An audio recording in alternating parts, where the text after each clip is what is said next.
Amén. Que el Señor nos bendiga en esta tarde. Le voy a invitar que abra su Biblia en el Nuevo Testamento. Nuevo Testamento, en el primer libro, Mateo, Evangelio según Mateo, capítulo 3. Mateo capítulo 3, vamos a leer del versículo 1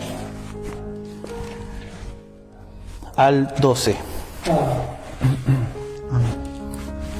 Vaya a buscar su Biblia con confianza para que todos leamos la palabra del Señor. Libro de Mateo, capítulo 3, del 1 al 12. Dice así la palabra del Señor. En aquellos días vino Juan el Bautista predicando en el desierto de Judea y diciendo: arrepentíos, porque el reino de los cielos se ha acercado. Pues este es aquel de quien habló el profeta Isaías cuando dijo: voz del que clama en el desierto, preparad el camino del Señor, enderezad sus sendas. Y Juan estaba vestido de pelo de camello y tenía un cinto de cuero alrededor de sus lomos, y su comida era langostas y miel silvestre. Y salía a él Jerusalén y toda Judea y toda la provincia alrededor del Jordán, y eran bautizados por él en el Jordán, confesando sus pecados. Al ver él que muchos de los fariseos y de los saduceos venían a su bautismo, les dijo: generación de víboras, ¿quién os enseñó a huir de la ira venidera? Haced pues frutos dignos de arrepentimiento, y no penséis decir dentro de vosotros mismos: a Abraham tenemos como padre, porque yo os digo que Dios puede levantar hijos a Abraham aún de estas piedras. Y ya también el hacha está puesta a la raíz de los árboles, por tanto todo árbol que no da buen fruto es cortado y echado en el fuego. Yo a la verdad os bautizo en agua para arrepentimiento, pero el que viene tras mí, cuyo calzado no soy digno de llevar, es más poderoso que yo. Él os bautizará en Espíritu Santo y fuego. Su aventador está en su mano, y limpiará su era y recogerá su trigo en el granero, y quemará la paja en el fuego que nunca se apagará. Padre Santo, hemos leído tu santa palabra, mi Señor, sabiendo, Señor, que delante de tu presencia no somos nada, somos barros en manos del alfarero. Señor, te pido que tú estés en este lugar, Señor, dame la unción del Espíritu Santo, dame ese soplo, Señor, de tu Espíritu para que esta palabra pueda llegar al necesitado, Señor, que esta palabra, Señor, pueda llegar muy lejos, traspasar estas señales, que pueda sanar, Señor, pueda levantar, pueda haber un renuevo, Señor, espiritual dentro de nuestros hermanos y congregación.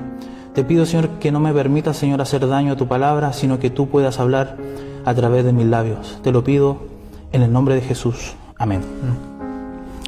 Amén, mis hermanos. Estamos en un tiempo, cierto, difícil, decía nuestro hermano Antonio, en un tiempo de pandemia, donde se han levantado muchos líderes. Si usted ha visto las noticias, ha visto las redes sociales, YouTube, Facebook, las noticias, el diario, cierto, la prensa escrita, se han levantado muchos líderes, mucha gente a quien seguir, y de alguna forma el mundo se está preparando. Los hijos de Dios tenemos este lente, ¿cierto? Este lente profético, este lente escatológico. Nos estamos dando cuenta de que ya estamos en el último tiempo.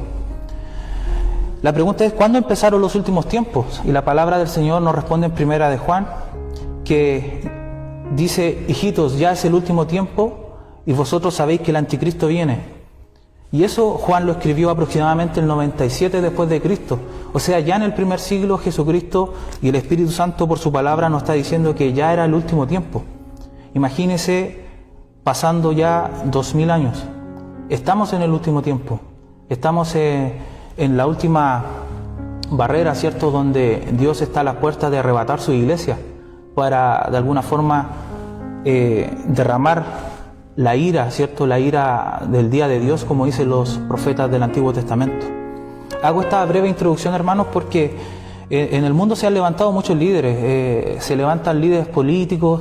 En Israel se escuchaba que se había levantado un judío el cual decían que probablemente era el anticristo, y salían muchas noticias en estos días, en esta semana, estos meses, y la gente busca exaltarse a sí mismo, exaltar al hombre. La gente busca seguir a alguien, seguir un patrón, seguir a alguien que tenga una preeminencia. Según la medida humana, las personas son grandes porque tienen dinero. Un ejemplo de eso es las personas ricas, las personas filántropas, las personas que de alguna forma ayudan a los demás, ¿cierto? Nosotros vulgarmente los reconocemos como los ricachones, ¿cierto? La gente que tiene mucho dinero, son muy potentados ellos. Y la gente de alguna forma sigue o reconoce a estas personas que tienen un lugar preeminente solo por su dinero. Hay otros que quizá han llegado a un puesto de poder en algún país, ¿cierto?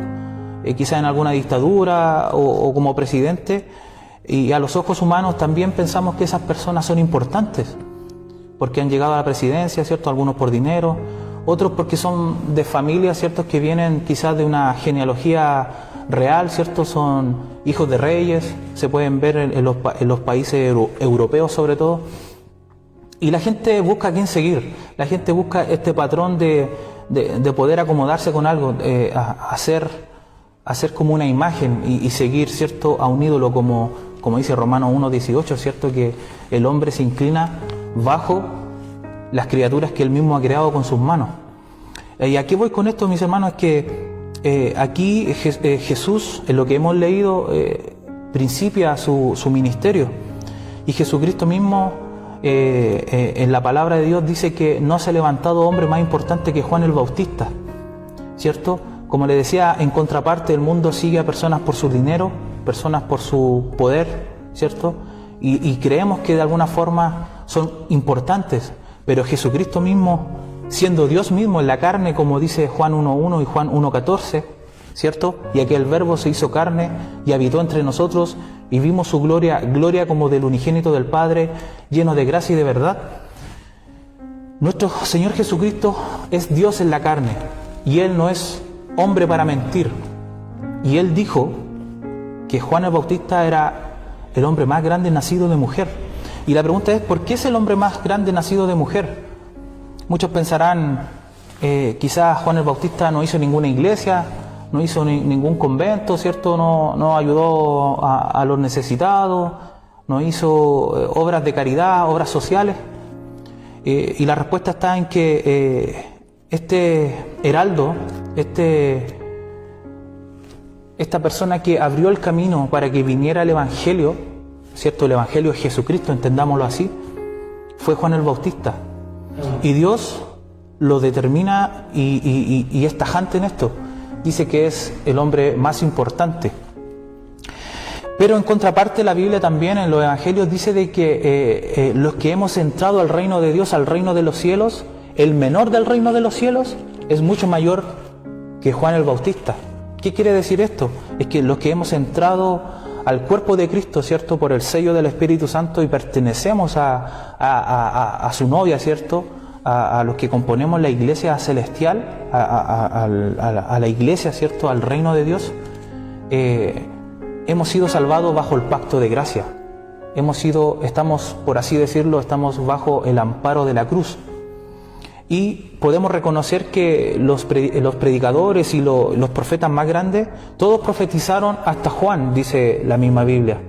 Lo cual, eso se define teológicamente como que el último profeta del Antiguo Testamento fue Juan el Bautista. Y como le repito, Juan el Bautista, siendo un hombre tan grande, a la vez tan humilde, ¿cierto? La gente mide a la gente por su dinero, pero Juan el Bautista, como lo hemos leído, él se vestía de pelo de camello, ¿cierto? Un cinto de cuero alrededor de sus lomos y su comida eran langostas y miel silvestre.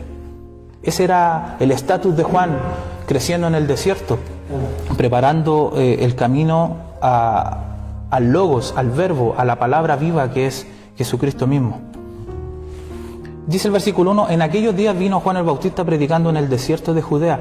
Muchos hermanos pensamos dentro de una cultura cristiana que Juan el Bautista se destacó por bautizar, pero la Biblia es enfática y dice que Juan el Bautista se levantó para preparar el camino, ¿cierto?, de nuestro Señor Jesucristo, que traía el Evangelio eterno del cielo, pero se destacó primeramente Juan el Bautista por ser predicador, no bautizador. Aunque uno de los oficios que él hacía dentro del ministerio profético predicando, era el bautismo por inmersión en agua. En aquellos días, dice el versículo 1, vemos un contraste en el capítulo 2, pasando del capítulo 2 al capítulo 3, porque el capítulo 2 menciona a Jesucristo niño, menciona las profecías de que él iba a escapar, ¿cierto?, de la mano de Herodes, que lo quería matar, ¿cierto?, porque Satanás se opuso a que naciera el Mesías, porque sabía de alguna forma que este plan redentivo se iba a llevar a cabo, y él quería a toda costa que no naciera el Mesías. Y no solamente en este tiempo, sino que Satanás desde Génesis 3:15 empieza a atacar la línea genealógica del Mesías. Mis hermanos, es muy importante entender esto, que en aquellos días vino Juan el Bautista predicando en el desierto de Judea. Y lo otro importante del versículo 1 es que cuando Dios llama a alguien, no lo llama en el palacio, no lo llama en un lugar acomodado, no lo llama en un lugar privilegiado, donde hay comodidades.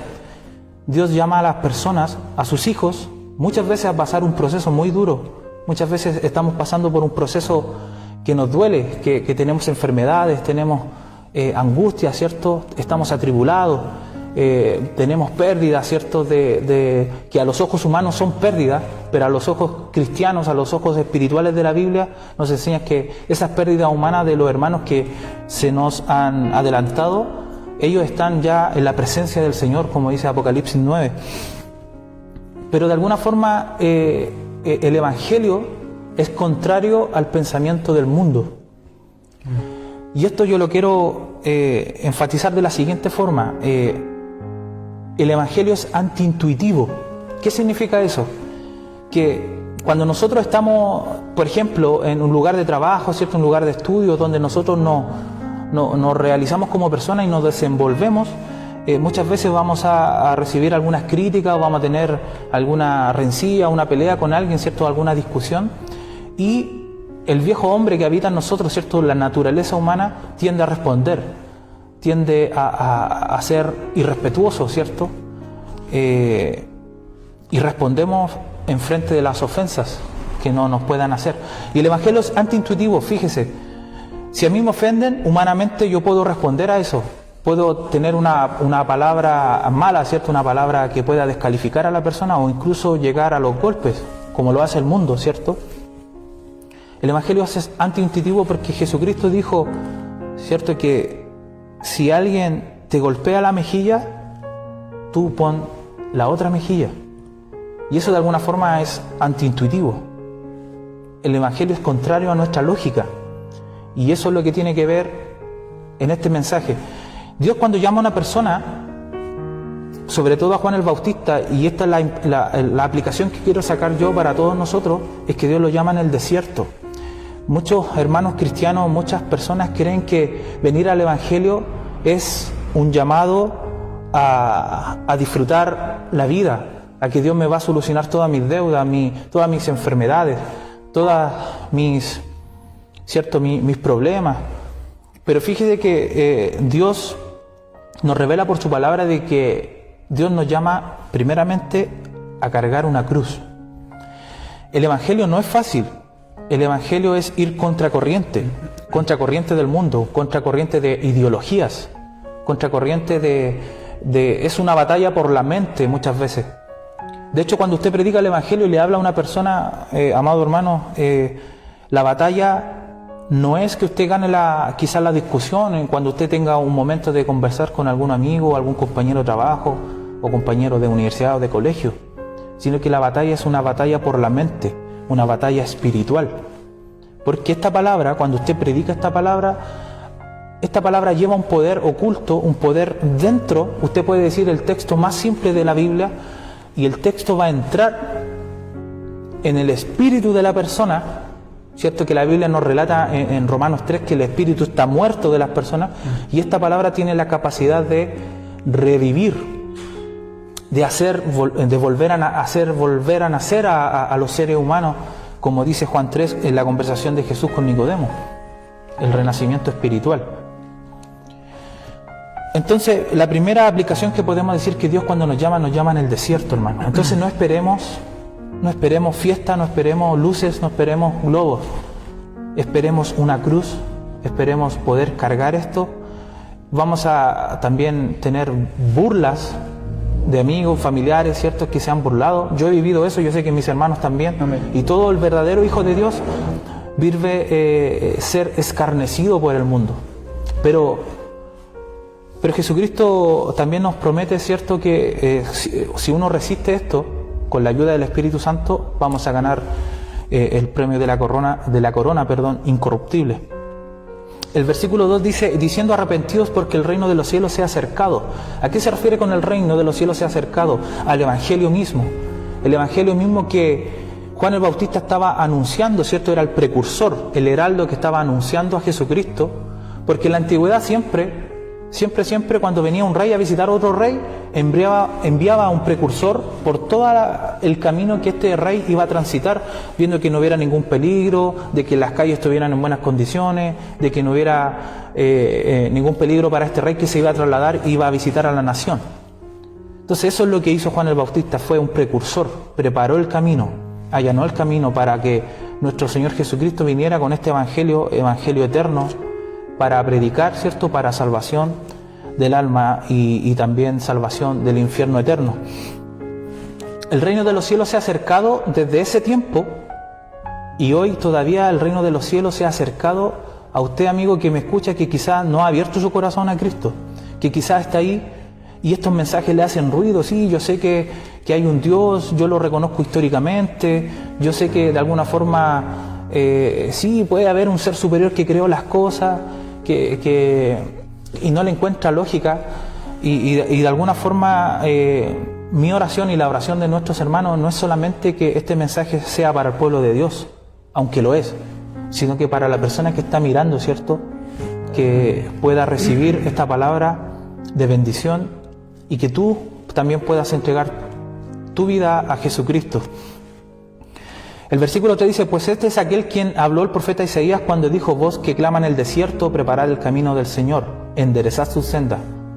Esto está en Isaías 40, tomado de Isaías 40, es una profecía que escribió Isaías en el Antiguo Testamento, y obviamente la voz de Juan el Bautista, la voz hablada en el desierto, es citada en este contexto, en este libro. Y Juan estaba vestido de pelos de camello y tenía un cinto de cuero alrededor de sus lomos, y su comida era de langostas y miel silvestre. Repito, lo que vemos en el versículo 4 es una detallada forma de vivir y también refleja la vestimenta espiritual que nosotros tenemos que tener. Yo sé que la Biblia dice que el que tenga oídos, oiga lo que el Espíritu habla a la iglesia, y Dios nos habla por su palabra. Yo sé que usted me entiende, yo sé que espiritualmente me entiende, que de alguna forma tenemos que tener esa humildad, ¿cierto?, que tenía el profeta, que Dios nos da por su espíritu. Nosotros no podemos ser humildes por un fruto carnal, porque el ser humano no produce estos frutos del espíritu, sino que producimos, como dice Isaías, que nuestras obras, nuestros pensamientos, nuestras emociones son como trapos de inmundicia delante de la presencia del Señor. No podemos traer nada a la presencia del Señor que sea digno, solamente vestidos de Cristo. Así podemos agradar a Dios y tener la justicia de Cristo imputada a nuestra justificación. Lo importante, hermano, de esto es que el 5 dice, y salía a él Jerusalén y toda Judea y toda provincia alrededor del Jordán, y eran bautizados por él en el Jordán, confesando sus pecados. ¿Cierto? Juan el Bautista hacía obviamente un bautismo por inmersión en el río Jordán, y por eso fue conocido como Juan el Bautizador, Juan el Bautista, confesando sus pecados. Eso es muy importante. Nadie puede venir a Cristo si no confiesa sus pecados, si no se arrepiente de todo lo que ha hecho, ¿cierto?, de todo lo que está haciendo y de todo lo que hará. ¿Por qué? Porque la santificación en nuestra vida actúa en los 3 tiempos, pasado, presente y futuro, ¿cierto? Una forma muy práctica de ver a una persona cuando usted mira, ¿cierto?, afuera y usted dice, uy, hace 10 años esa persona venía a la iglesia y ahora no viene. una de las señales muy importantes de que somos cristianos, ¿cierto? Como dice Primera de Juan, es que vamos a continuar en esta fe, perseverando, porque nosotros perseveramos porque Dios nos preserva por el poder de la fe, como dice el libro de Primera de Juan. Al ver que muchos de los fariseos y saduceos venían a su bautismo, les decía: generación de víboras, ¿quién os enseñó a huir de la ira venidera? Sabemos este contexto, usted lo sabe, porque somos todos acá estudiosos de la Biblia. Los saduceos y los fariseos representan la religión pagana, la religión falsa en ese momento, cuando Cristo se revela, ¿cierto? Cuando nuestro Dios se revela en la segunda persona de la deidad, se revela y trae el Evangelio. En ese tiempo cronológico existían los fariseos y los saduceos, los esenios y muchos otros, que eran sectas judaicas, que de alguna forma habían tomado la Torá. La Torá es el Antiguo Testamento, y lo abrieron, lo leyeron y lo interpretaban, y ellos añadieron 613 preceptos más de los que tenía la palabra de Dios. Y estos preceptos estaban basados en leyes humanas. Y usted sabe lo que dice Éxodo, Isaías y también Apocalipsis 22, cuando dice: si alguno añade o quita de las palabras que están escritas en este libro, Dios traerá las plagas. ¿Has leído ese texto? Entonces, es complicado esto. El contexto de Juan el Bautista es predicando el evangelio verdadero, ¿cierto?, versus un evangelio falso que había en ese tiempo. La pregunta es: ¿quién les enseñó a ustedes que van a huir de la ira de Dios, de la ira que viene? Con su sistema, ¿cierto?, con su sistema falso, ¿quién les enseñó a ustedes que van a escapar? ¿Alguno escapará de la ira de Dios? Nadie escapará, ni siquiera nosotros. Nosotros estamos bajo el amparo de la cruz. Dios Padre toma a su Hijo, lo manda a este mundo, vive la vida que nosotros no pudimos vivir, una vida perfecta, va a la cruz, muere, satisface la ira de Dios, y por la vindicación de esa vida perfecta, Dios, por el poder del Espíritu Santo, levanta a Jesucristo al tercer día, y es la vindicación de que hay una resurrección garantizada para todo aquel que cree. Amén. Ese es el Evangelio, esa es la esencia del Evangelio. Es un evento histórico en Jesucristo como cabeza. Todos los que estamos al amparo de la cruz, la ira de Dios ha sido derramada y estamos justificados delante de la presencia del Señor. Si usted lee Romanos 8, se va a dar cuenta de que ¿y quién nos acusará?, dice la Biblia. ¿Quién es capaz de acusar a un hijo de Dios, decir: él no merece esto, él no merece la salvación, él no merece porque lo vi haciendo esto? Nada, ni nadie. La Biblia dice que estamos justificados. Y en Primera de Juan 3 dice que él constantemente en su obra de sumo sacerdote está orando e intercediendo por todos los salvos, para que nosotros la vemos, ¿cierto?, y nos arrepintamos todos los días de su vida. Una marca muy importante de que usted es un cristiano verdadero es que todos los días va a las plantas del Señor y le pide perdón por la vida pecaminosa que todavía reside en nosotros, aunque tenemos la semilla del Espíritu Santo para santificación. ¿Quién os enseñó a huir de la ira venidera? Haced pues frutos dignos de arrepentimiento. Esto es el resultado de la justificación. Obviamente ellos no tenían el Espíritu Santo, no podían lograr a ello, llegar a eso, ¿cierto? La Biblia dice de que nadie puede venir al Padre y nadie puede venir a Jesucristo si el Padre no la trajese primero. Es una obra de Dios la salvación. Y no penséis decir vosotros mismos, dentro de ellos cavilaban en sus mentes: a Abraham tenemos como padre. Porque yo os digo que Dios puede levantar hijos de Abraham aún de estas piedras. Y esto es maravilloso, hermano. Aquí está escondida la iglesia. Aquí está escondido la simiente, la novia de Jesucristo. Porque los pactos, porque la salvación, usted sabe, históricamente había sido dada a un pueblo que era el pueblo de Israel. Los judíos, los hebreos. Y de alguna forma todos los gentiles estaban fuera del pacto. Pero mire lo que dice acá Juan el Bautista en su predicación: y no penséis decir vosotros mismos, a los judíos, ¿cierto?, a Abraham tenemos como padre. Ellos se identificaban con Abraham, el padre de la fe, ¿cierto? Porque yo digo que Dios puede levantar hijos de Abraham. Acuérdense, Gálatas 3, que todos los que son hijos de Abraham son hijos de la fe y son hijos de Jesucristo, ¿cierto? Aún de estas piedras. ¿Las piedras quiénes son? Todos nosotros. O sea, aún ustedes que teniendo los pactos, siendo judíos de sangre, Dios puede levantar hijos de Abraham, verdaderos hijos de la fe, de estas piedras que están aquí.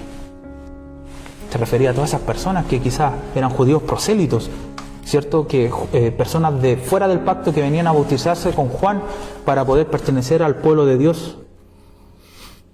Y también, mira lo que dice, y aquí viene juicio. Siempre el Evangelio es buena nueva, pero también hay una mala nueva.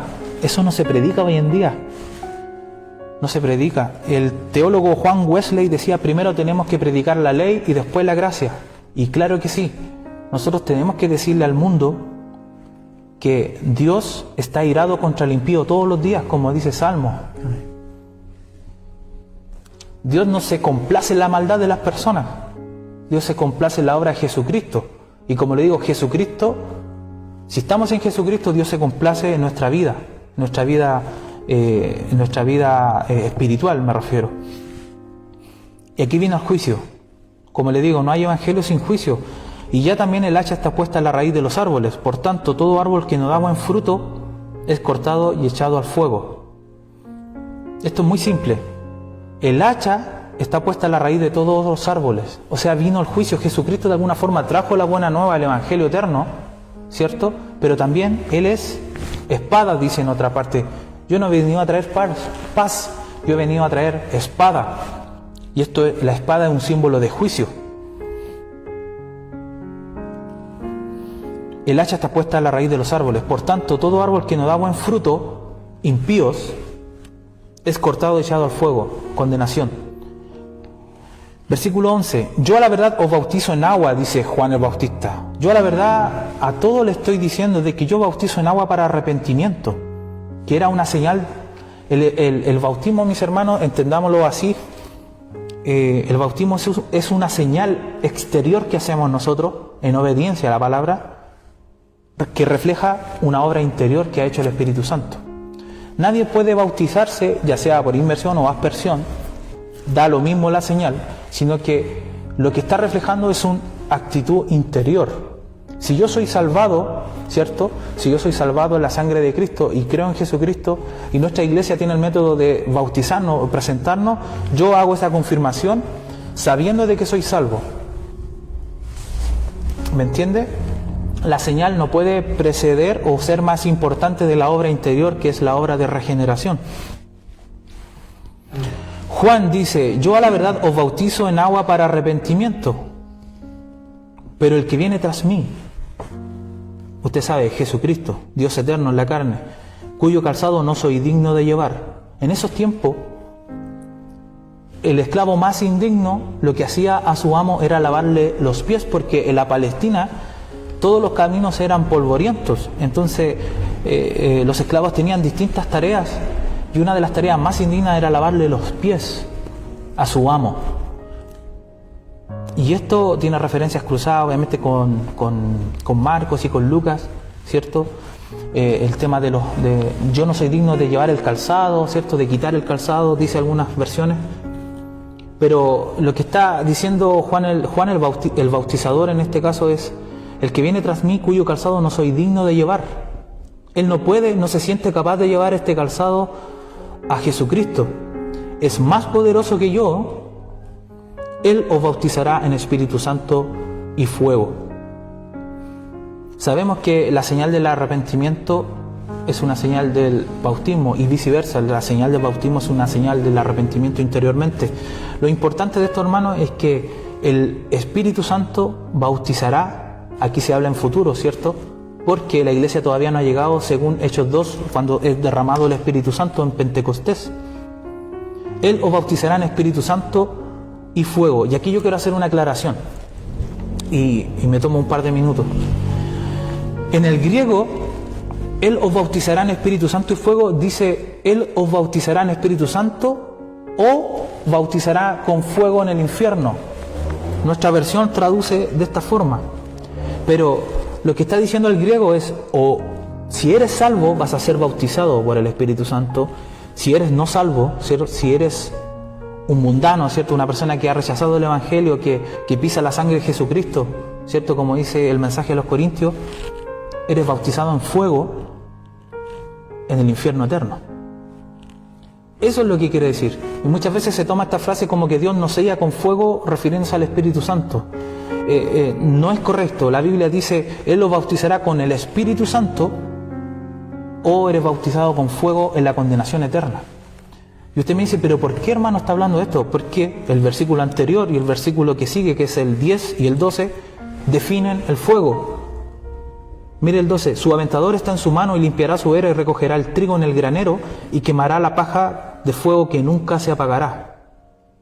Y el 10 dice, y también el hacha está puesta en la raíz de los árboles, por tanto todo árbol que no da buen fruto es cortado y echado al fuego. Ahí está definido el fuego 2 veces en contexto. El fuego eterno es la condenación, demostrado con la Biblia, hermanos. Aquí quiero llegar con esto y podemos sacar alguna implicación práctica para nosotros hoy en día. Primero, hermanos, no hay nadie fuera, o mejor dicho, dentro del cuerpo de Cristo si no es bautizado por el Espíritu Santo, ¿cierto? Y esto está en Efesios 1. Y con esto concluyo, mis hermanos. La forma en que Dios sella a una persona, la forma en que Dios bautiza a una persona y lo hace propiedad de Dios y lo amalgama y lo pega al cuerpo de Cristo y estamos dentro del cuerpo de Cristo, lo revela Efesios 1. Voy a leer del 11. El contexto o la temática principal está en el 13 y 14, pero voy a leer del 11. Dice, en Él asimismo tuvimos herencia habiendo sido predestinados conforme al propósito del que hace todas las cosas según su designio de su voluntad, a fin de que seamos para alabanza de su gloria. Fuimos creados para alabanza de su gloria. No fuimos creados para tener puestos políticos, puestos en la iglesia. No, eso es organización y Dios lo permite, sí, pero nosotros fuimos creados para alabanza de su gloria. Dice, nosotros que los que primeramente esperábamos en Cristo, y aquí está lo que quiero concluir, en Él también vosotros, habiendo oído la palabra de verdad, el evangelio de vuestra salvación, y habiendo creído en Él, fuiste sellados con el Espíritu Santo de la promesa, que es las arras de nuestra herencia hasta la redención de la posesión adquirida para alabanza de su gloria. La forma de ser sellado, mire, hermano, en Él también vosotros, habiendo oído la palabra de verdad. Romanos 10:17, ¿se acuerdan? La fe viene por el oír y el oír por la palabra de Dios. El evangelio de vuestra salvación, eso es el evangelio, es salvación, como dice nuestro pastor. Y habiendo creído en Él, nadie se salva sin creer en Jesucristo, fuiste sellado con el Espíritu Santo de la promesa, así somos sellados. Y este creer, aunque el hombre tiene que ejercer creer, es una obra sobrenatural del Espíritu Santo en nuestros corazones, en nuestras personas, que es las arras de nuestra herencia hasta la redención de la posesión adquirida. Arras en el griego es arrabón, anillo de compromiso. Dios te pone un anillo de compromiso y dice, este es de mi propiedad. Un sello espiritual, como sale en Apocalipsis, que muchos lo tienen en la frente, dicen los hermanos que tienen dones espirituales. Y eso es verdad, la Biblia lo habla de que todo cristiano tiene un sello. Y Dios pone un sello para que las huestes angelicales y las huestes de maldad, ¿cierto? Todo el dominio y toda la dimensión satánica sepan que tú eres hijo de Dios. Primera de Juan 5 dice, y el maligno no nos puede tocar. Imagínense, así de sellados estamos. Hermano, esta palabra Dios me la ha dado para todos nosotros. No tengamos miedo en estos tiempos, no tengamos miedo de predicar el Evangelio, no tengamos miedo de cuando Dios nos llame y nos llame al desierto a pasar la prueba. No tengamos miedo, Dios estará con nosotros, tomados de la mano del Señor. Y algo muy importante, la gente de afuera pasa muchas pruebas y yo siempre pienso en eso, en lo crudo que ellos deben pasar, muertes, aflicciones, necesidades, sin tener a Cristo. Nosotros tenemos a Cristo. La diferencia es abismal. Nosotros pasamos la prueba con la mano del Padre, por un lado, y con la mano del Hijo. No tenemos dónde dudar, no tenemos dónde sentirnos mal. Si pasamos la prueba y Dios permite eso, es por algo, es para que tú puedas ser purificado, para que tú puedas ser probado. Ningún cristiano es llamado a un palacio, sino llamado al desierto. Espero de todo corazón que esta palabra haya sido de bendición y también de meditación para nuestras vidas. Así que para el Señor siempre solamente para Él la honra y la gloria.